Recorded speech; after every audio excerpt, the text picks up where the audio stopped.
everybody, welcome to my homestead and welcome to my channel. My name is Jared. In this video, we're going to talk about this rare alignment of 6 planets that's coming up on June 3rd and 4th of this year. And there's a lot of you that sent me this story, and initially I wasn't too interested in it. Nothing was really standing out. You might remember 2 years ago, I did a video where there was another alignment where there were more planets, and it was on a very special day, very special circumstances, and it really stood out. I really felt like it was a sign, and I still think that it was. This one just didn't really seem to compare to that, but I decided to look into it anyway. And I'm glad that I did, because there are a couple really interesting things that I found that I want to share with you. So before we do that, let me give you the update on the Flood the Earth Challenge. I haven't updated it since yesterday, May 23rd, but we're at 8,955 copies of the Book of Mormon that have been shared so far. We're trying to get to 10,000, so we're getting pretty close to that. Remember, the goal is to try and share at least 10. So if you haven't done that already, try and get to 10. And if you forgot where you're at, I'll update you. Just tell me how many you've shared, and then I'll give you the update. You can also come to the spreadsheet anytime. The link for my spreadsheets is in the description box below. You can come to this one. It's called #FloodTheEarth. And then just go over to the left. And then I have everybody's names here, everybody that I'm tracking. You can also do it anonymously. I have an entry here for anonymous. Okay, so keep up the good work, everybody. So back to this. This is sciencealert.com. 6 of the planets of the solar system are about to line up for a rare sight in Earth's sky. In the wee small hours of the 3rd and 4th of June, 2024, Mercury, Mars, Jupiter, Saturn, Neptune, and Uranus will appear in a straight line in an alignment known as a planet parade. Only Venus will be absent. Even Earth's waning crescent moon is going to put in an appearance. Okay, so really quick, the date, okay, the 3rd and 4th of June. The first thing that came to mind is I was thinking about my second coming timeline, and I was thinking, I think there is something happening at the beginning of the June, and there is. So one is on the 2nd of June, so the day that before this is supposed to happen. On the 2nd, that's when the Taylorsville, Utah temple is going to be dedicated, and on that same day is when this very unique comet called 12P Pons-Brooks is going to make its closest approach to Earth. And this is a comet that we've been watching for a long time. I have a spreadsheet called Signs, Comets, Meteors, and Asteroids, because there's been a lot of interesting stories and things happening with these different celestial bodies. And one of them is Pons-Brooks. And this one really stands out. So it first got on my radar back in July of 2023, where it had its first eruption as it started coming back toward the sun. It comes as it approaches the sun, it heats up, and there's these there's this I can't remember what it is, but there's some kind of substance. It's a solid, and then it goes immediately from a solid, skips being a liquid and straight into gas. I think it's called sublimation. And as a result, there's like this explosion as it goes from solid to gas. And so it had its first eruption, which made it brighten up by a factor of 100. It's its first eruption since 1954. And then after that, there's more. It had a second eruption, third eruption, and then its fourth eruption was its biggest yet. And this is a comet that I'm not going to show a picture, but one of its distinctive features is that it's shaped like the Millennium Falcon from Star Wars, or others have called it the Devil Comet, which I'm not a big fan of that name, but it has a very unique shape, right? It's had these eruptions, and then with this fourth eruption, it changed colors. It changed to green, and it lost its quote unquote horns, or the two things that stick out in the front of the Millennium Falcon. And it developed a dark gap. Okay. And then later on, then red glowing gas started to appear around the comma in like a spiral pattern. So it's changed colors. It's added a new color. It's has this spiral pattern. It developed a dark area, lost its horns, right? And then during the eclipse, now I didn't see this when I was in Kirtland, but during the April 8th eclipse, Uh, and I haven't talked to anybody that's told me that they've seen it, but you were supposed to be able to see it if you were in the path of totality. You probably had to use binoculars or a telescope, but the conditions were such that you should have been able to see that comet. And that's a very interesting detail. It's a very strange comet, a lot of things going on with it. And on top of that, it was visible during the eclipse. So that's kind of interesting. Later on, it made its closest approach to the sun on the 21st of April. And now on the 2nd of June, it's going to make its closest approach to Earth. Okay, so you have that. Now let's go over to the Hebrew calendar.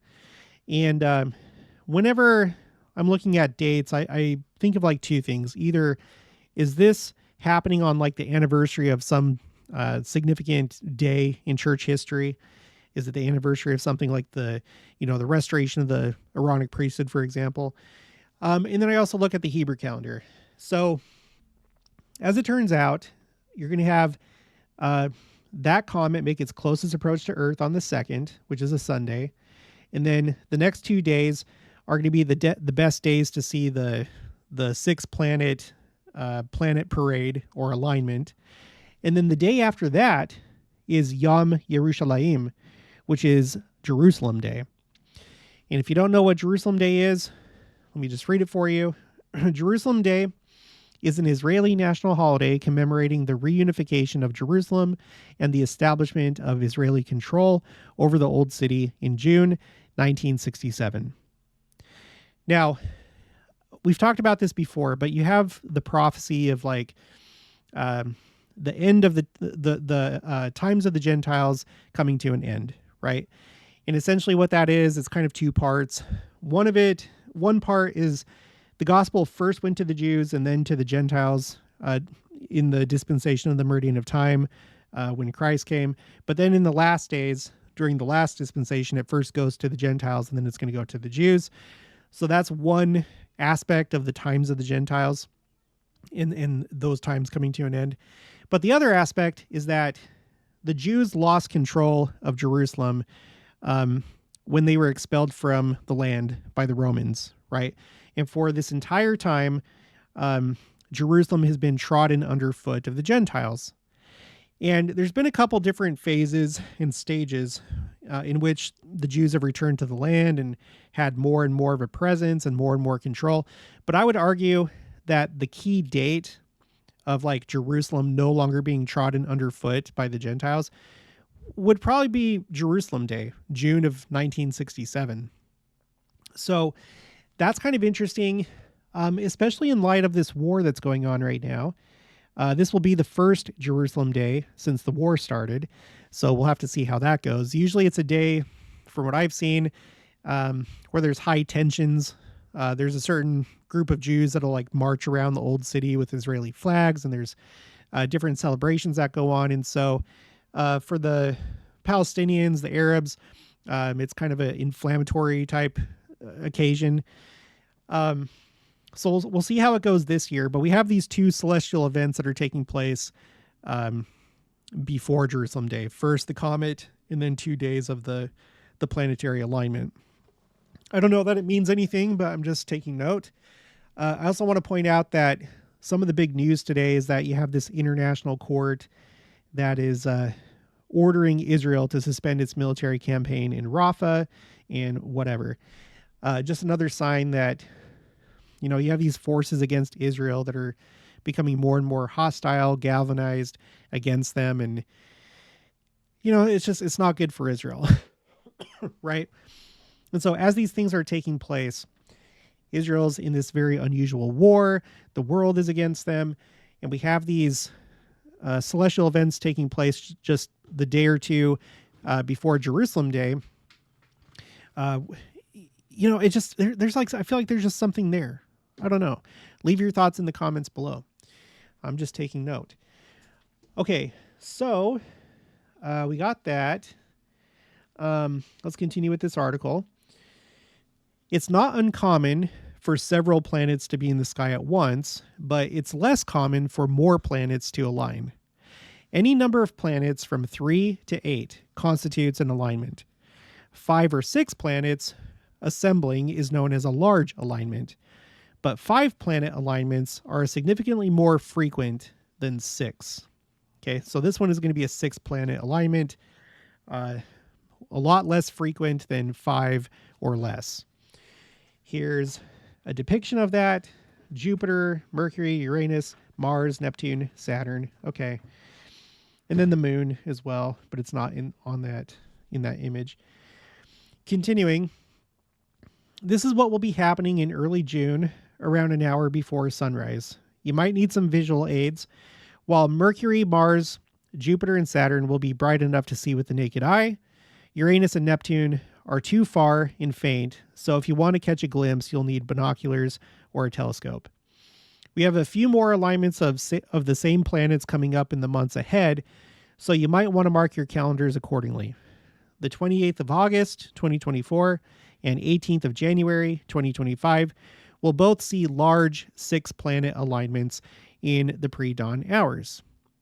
For a truly spectacular sight, hold on to your hats for a full planetary alignment. On the evening of the 28th of February, 2025, all 7 other planets will appear in the sky at the same time. That's going to be a very good night for planet watchers. Okay, so I decided to look at these dates to see if they fell on any special day. And not that I can tell, you do have like certain things certain events that took place in the Bible where you'll be reading in the Old Testament and it'll say like on the 4th day of the 3rd month, this happened.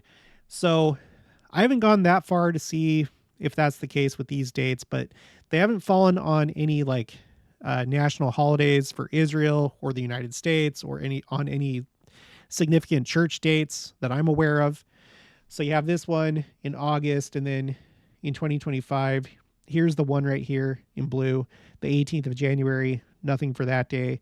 And then February, it is going to be the first day of the month of Adar, starting at sundown on the 28th of February. But that's it. It's on Family Day, so that's kind of interesting. So anyway, you have those to look forward to. But now what we're going to do is we're going to start going back in time and look at these other 2 alignments, which I think are really interesting. So this is what I did. I created a couple new spreadsheets. I used to have a spreadsheet. Well, I still have it, called Signs Space General, which is like just a catch-all for all these different events. But I have enough like planetary events to where I now have a new spreadsheet called Signs Planets. I also have enough for Earth. This one is called Signs Earth. And it has stuff like 2009, Earth's core may have stopped spinning. 2016, Earth begins spinning faster. June 29th of 2022, shortest rotation of the Earth on record, 1.59 milliseconds, under 24 hours. So stuff like that. But we're going to be looking at this one, Signs Planets. Okay. So let's go back to the last one that I'm tracking. And that was on Christmas Day of 2022. Now, remember this. Just a couple months before, that's when President Nelson called on us to be the people of the second coming. And he said that we would see the greatest manifestations of the Savior's power that the world had ever seen between then and the sign of the Son of Man. So anyway, a couple months later, on Christmas Day, which was also on a Sunday, which was also the 8th day of lighting candles for Hanukkah. So it's like the last candle that you light. There was an octet planetary alignment. Now, it's actually 7 planets, but if you count the moon or Earth, then it's 8. And that's not me. I'm going to show you the article where they say that. So I guess there's like different ways that they count it. But like 7 planets and then either the Earth or the moon would make it 8. Okay. And let's just go over there right now. Okay. So we're looking at skyandtelescope.org. All 8 planets line up again. Okay. Here's a visual of that. And think of this as a menorah in the sky, right? I think it's really weird that you had an octet. And on the last day that the Jews lit candles for Hanukkah, the 8th candle, there were these 8 lights in the sky, like a celestial menorah. Okay, so it says we'll see Venus, Mercury, Saturn, Neptune, Jupiter, Uranus, and Mars in that order. As before, feel free to add the planet you're standing on to complete the octet. If you'd rather, have the moon substitute for Earth. So this is coming from skyandtelescope.org. They're the ones saying it. So look at it however you want. Here's another graphic, another image. And then there's this article. All the planets in the solar system have aligned. And this was updated on Christmas Day, 2022. It says, the planetary parade is not a regular occurrence, but it is not as rare as you might expect. Such an alignment takes place every 1 to 2 years or so on average. The last time all of the planets were visible in the sky simultaneously was June this year. During this show, the 5 naked eye planets were also lined up in the sky in the same sequential order that they physically orbit the sun: Mercury, Venus, Mars, Jupiter, and Saturn. Such an alignment has not occurred in 18 years. Uranus and Neptune were also visible with binoculars during this event, but they were not aligned in increasing order of distance from the sun. Okay, so if I understand this right, it's simply saying that planetary parades in general are not that rare. So according to that other article that we were reading, it's between 3 to 8 planets. So I think what it's saying is like, okay, having 3 planets or more, like that's not too irregular. But I think the more planets you have, the less regular it is. So if you get up to a full 7, or in other words, 8, if you want to count it that way, that's probably the most rare, I would assume. I think that's what it's saying. And then this part about this kind of alignment not happening in 18 years, I think that's just referring to the planets being in the right order according to distance from the sun. I think that's what that's talking about. But whatever the case, we'll move on. This is from the University of Michigan. They have a thing here that talks about, counting the Earth or the moon as one of the planets. Excuse me. It says Mercury, Venus, Mars, Jupiter, Saturn, and Neptune. So that's 1, 2, 3, 4, 5, 6. So 6 planets would align on one side of the sun, and on the opposite side lay Uranus. This septet, which is 7, so 6 planets, but they were calling it a septet. So that's just an example of counting Earth or the moon. I'm going to skip this. Okay, and now we'll move to this one. So this is the one that happened in June of that year. So we've covered the one that's coming up on June 3rd and 4th of this year. And then after that, we looked at the Christmas Hanukkah one of 2022. And now we're looking at June of 2022, because there was another one where all the planets were there, just like the one on Christmas. This is Sky and Telescope. Solar system gets its ducks in a row. That's nice. Like a peacock. Oh my God, I never noticed this before. Okay, so we have like a bird theme going on here. All the ducks in a row. And now, like a peacock, spreading its feathers, the solar system's 5 brightest planets will fan out in a beautiful display at dawn through early July. Even more amazing, they'll be in the correct order, outward from the sun, starting with Mercury at the east horizon, followed by Venus, Mars, Jupiter, and ending at Saturn. Standing under this spread will feel like looking out the window of spaceship Earth at our place in the cosmic order. This rare event, again, I think it's referring to the planets being in order. This rare event last occurred in the morning sky in December 2004. Turning to the evening sky, we saw similar planet lines in October 1997 and September 1995. But Mercury's elongation at those times were no more than 10 degrees, restricting the view to sharp-eyed observers in tropical latitudes. For U.S. sky watchers, the last similar grand spread took place in July 1957. Yikes, I was barely 4 years old. Well, speak for yourself. I was in the pre-mortal life. Best dates. I encourage you to get up early at least one morning for a look, invite friends, bring the kids.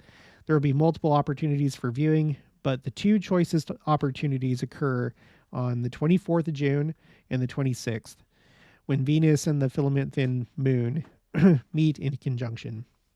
While it's not a once in a lifetime event, the next opportunity won't be till March 2041. Call me impatient, but I'm not making any assumptions about the future. So, yeah, I think it's referring to the planets being in order, because later that year in 2022, that's when you had the Christmas Hanukkah octet. So this would have been an octet as well. Okay. Let's see. Had a couple more things. Space.com. Rare alignment of 5 planets peaks Friday as crescent moon joins the parade. This is from June 2022. Friday morning could be the best time to view a rare planetary alignment that has greeted early risers this morning and will not happen again until 2040. Well, the last article said 2041, so I don't know. And then I just wanted to show here, they do the same thing, having Earth or the moon be a stand-in for Earth. So that's pretty much it. So let's go to my spreadsheet. This one, signs, planets. So there you go. You have these 3 planetary alignments. You have this one in June that we just covered. It was rare, I think, because of the order of planets, and it's not going to happen again until March of 2041.